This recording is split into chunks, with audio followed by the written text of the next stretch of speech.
কৈলাসনগর কৈলাসনগর আছে মহামণি সে যাবার বসে আছে মঞ্জুরি সাথে সেই পূজা আমি বক্ষান্ত বল করবো তার আগে আমি পারবো আমি চলে যাবো সেই কৈলাসনগর চার করতে কোথায় কোথায় পার্বতী প্রভু আপনি আমায় স্মরণ করেছেন প্রভু পার্বতী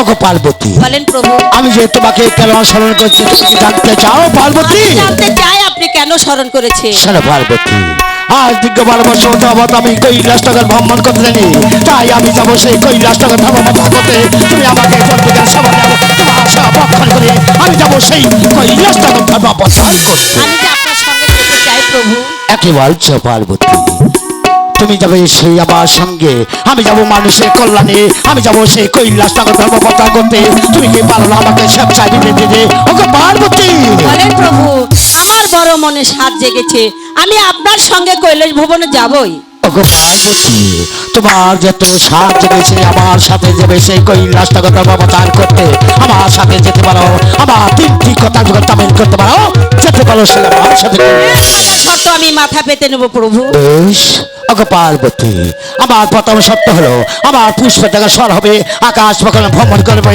তুমি পাতাল দিকে কোনো দৃষ্টি করতে পারবে না শর্ত মাথা পেতে নিলাম প্রভু ওগো পার্বতী আমার দ্বিতীয় সত্য হলো আমার পুষ্প থেকে স্বর হবে আকাশ পক্ষে ভ্রমণ করবে ওই আকাশের তারা পাতালে বালু কখনো গ্রহণ করতে পারবে আমি মাথা পেতে নিলাম প্রভু ওগো পার্বতী আমি যাব সেই কৈলাসনগর ধর্মপতা করতে তুমি যাবে সেই আমার সঙ্গে যেতে ধরো তুমি যে তিনটি কথা তামিল করবে ওগো পার্বতী আমার তৃতীয় শর্ত হলো আমার সর্বে আমি যাব কৈলাসনগর ধর্মপতা করতে আমি তোমাকে যেখানে রেখে যাবো আমি আশা রাখবো না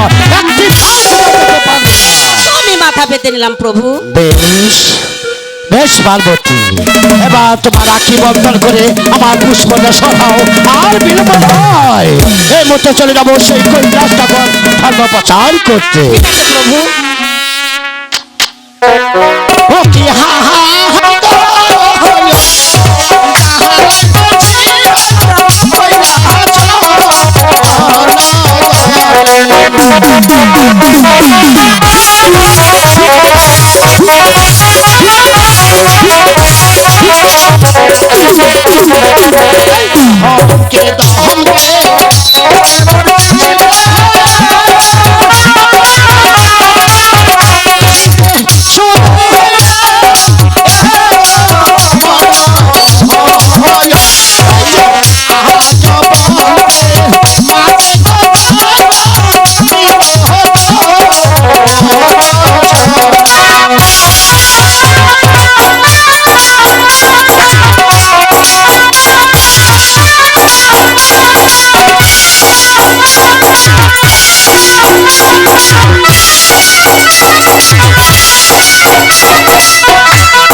পার্বতী, আমরা সেই কৈলাসনগর, তুমি থাকবে এখানে, আমি যাব ভক্তের বাড়িতে।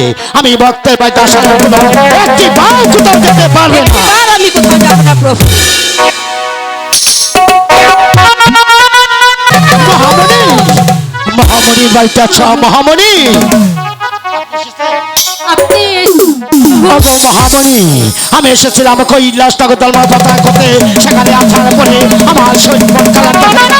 আমি মন মন ঠিক করছি কোথায় যাবো, কার বাড়িতে যাবো। তাই তো মহামণি, আমি তোমার বাড়িতে এসেছি। তুমি আমাকে জলদি করে সাহায্য করে দাও, আমি তো বিশ্রাম করবো। ঠিক আছে প্রভু, আপনি এখানে বিশ্রাম করেন। বেশ মহামণি, আমি তো বিশ্রাম করি।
কি পার্বতী, ছি ছি প্রভু ছি, আপনি এত নীচ, আপনার চরিত্র এত খারাপ আমার আগে কখনো জানা ছিল না।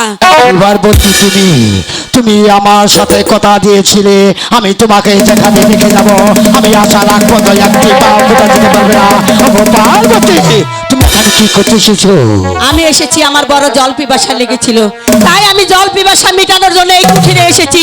এই কুঠিরে যদি না আসতাম তাহলে রাধা কৃষ্ণর মিলন চোখে দেখতে পারতাম না। ওগো পার্বতী, তোমার কথা কিছু বুঝতে পারছি না। কোথায় রাধা, কোথায় কৃষ্ণ? ওগো পার্বতী, তুমি খুলে বলো পার্বতী। আপনি বলুন, এই নারীর সঙ্গে আপনার কি সম্পর্ক? ওই নারীর সাথে এই আমার নারীর সঙ্গে সাথে- আপনার কি সম্পর্ক? ওই নারীর সাথে আমার সাথে কিসের সম্পর্ক পার্বতী? শুনতে চাই, তাহলে জানতে চাই। তাহলে তুমি জেনে নাও ওই নারীর কাছ থেকে। ও, চিনতে পারিনি, এখন আমি চিনতে পেরেছি। তুমি সেই মহামণি না? হ্যাঁ মা, ঠিক আছে, তুমি আমায় ক্ষমা করে দাও, আমি তোমাকে ক্ষমা করে দিচ্ছি। আমি তোমাকে ক্ষমা করে দিই। ঠিক আছে প্রভু, আমার মহামণি আমাকে ক্ষমা করে দিয়েছে, এবার আপনি আমাকে ক্ষমা করে দিন। ওগো পার্বতী, মহামণি তোমাকে ক্ষমা করে দিয়েছে। আমি দেবে দেব মহাদেব শিব ঠাকুর আমাকে ক্ষমা করে দিতে পারি, তাই তো আমি তোমাকে ক্ষমা করে দিয়েছি। শোনো মহামণি।